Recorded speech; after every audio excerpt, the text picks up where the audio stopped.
Hi guys, it's Graham again and welcome back to my channel. Today is part 2 of my 2-part series on my channel, which was my top 10 books under 200 pages. I got this idea from Eric over at The Lonesome Reader. He had recently done a video where he discussed an article written by Emily Temple on lithub.com, and the article was called The 50 Best Contemporary Novels Under 200 Pages. And it's books that you can basically read in an afternoon in one sitting, and I'm there for that. So I thought that I would do 10 of my favourite books, which are kind of at the 200 page mark or under, and this is part 2. So book number 6 of my top 10 is Alice's Adventures in Wonderland, or as this one is, Alice in Wonderland by Lewis Carroll. Obviously, this tells the story of Alice who falls down the rabbit hole and ends up in Wonderland and meets a host of incredible characters. And yeah, it's a great story. Absolutely beautifully written. Makes no sense in some places. It's nonsense, but it's beautiful nonsense. I don't know who the illustrator is of this book, but the illustrations are quite cute. Alice looks very sort of 1950s, 1960s style there, and I love it. I'm there for it. And there are a few other really beautiful illustrations as well. So that's the caterpillar smoking his hookah. Yeah. So there we go. Alice's Adventures in Wonderland by Lewis Carroll is my number 6 choice.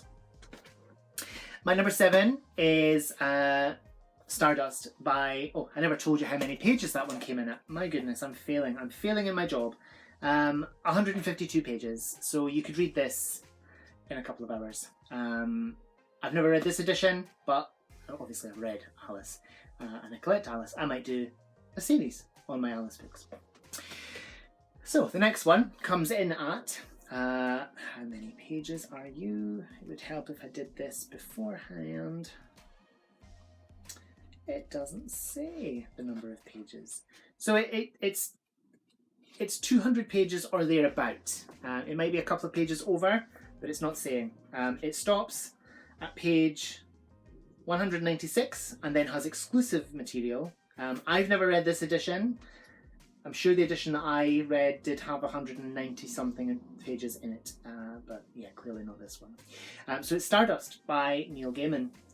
This is a gorgeous, gorgeous story of love and doing anything you can for your loved ones, and finding love in the most unexpected of places, and finding out that you could be more than you are. Which is always nice. At the dawn of the Victorian era, life moves at a leisurely pace in the tiny town of Wall. Young Tristram Thorne has lost his heart to the beautiful Victoria Forrester, but Victoria is as cold and distant as the star she and Tristram see fall from the sky one evening. For the prize of Victoria's hand, Tristram vows to retrieve the star for his beloved. It is an oath that sends the lovelorn swain over the town's ancient wall and into a world that is dangerous and strange beyond imagining. Book number 8 is Grief is the Thing with Feathers by Max Porter. Now this tells the story of a young family who are coming to terms with the death of their mother and obviously the father's wife.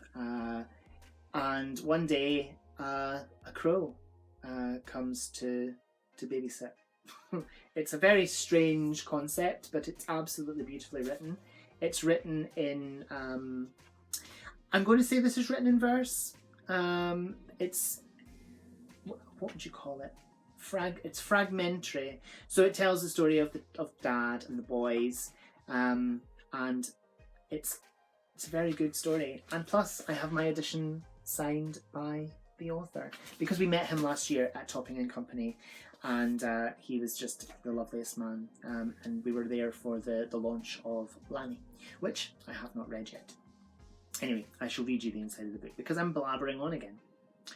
Once upon a time, there was a crow who wanted nothing more than to care for a pair of motherless children. In a London flat, two young boys faced the unbearable sadness of their mother's sudden death. Their father, a Ted Hughes scholar and scruffy romantic, imagines a future of well-meaning visitors and emptiness. In this moment of despair, they are visited by Crow, antagonist, trickster, healer, babysitter. This sentimental bird is drawn to the grieving family and threatens to stay until they no longer need him. As weeks turn to months and the pain of loss gives way to memories, the little unit of 3 starts to heal. In this extraordinary debut, part novella, part polyphonic fable, part essay on grief, Max Porter's compassion and bravura style combine to dazzling effect. Full of unexpected humour and profound emotional truth, Grief is a Thing with Feathers marks the arrival of a thrilling new talent. It is an absolutely glorious, glorious book.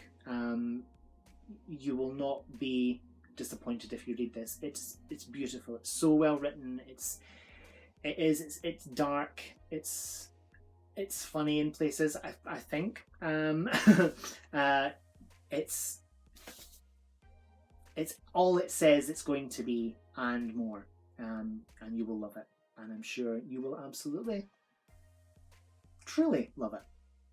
So, Grief is a Thing with Feathers by Max Porter.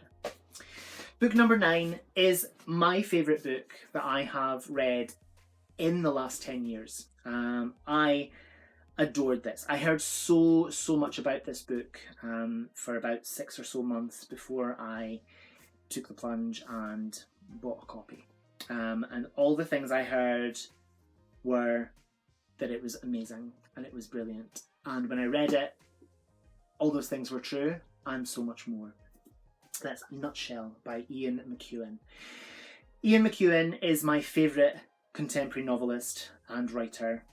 His writing is just beautiful. Every word he places on the page is so well crafted, so well thought out, and his storylines are dark, humorous, witty, just so incredibly good. This tells the story of a 9-month-old fetus in the womb who overhears his mother and his uncle plotting to kill his father. This baby is a genius. He is such a good conversationalist. He likes nothing more than when his mother drinks a glass or several of a nice chilled white wine. This is a sort of modern reimagining of Hamlet by Shakespeare, and it's absolutely incredible. I shall read you the inside because it will say it better than I can. Trudy has betrayed her husband John. She's still in the marital home, a dilapidated, priceless London townhouse. But John's not here. Instead, she's with his brother, the profoundly banal Claude, and the two of them have a plan. But there is a witness to their plot, the inquisitive 9-month-old resident of Trudy's womb. Told from a perspective unlike any other, Nutshell is a classic tale of murder and deceit from one of the world's master storytellers. And it is absolutely glorious. We are in the womb with this baby and he is discussing the plot of his mother and his uncle to kill his father. And it is just, it's like, it's a point of view that you've never read before. And it's outstanding. It's outstandingly good. And if you haven't read this, why not? Please do. You will not be disappointed. It's so good. Book number 10, the final book on my list. This is by our very own Jen Campbell, and it is very good. It is very dark. It is very otherworldly almost. There are 12 short stories in this collection, and it is The Beginning of the World in the Middle of the Night. This is glorious. 12 short stories. Each one is so beautifully well written.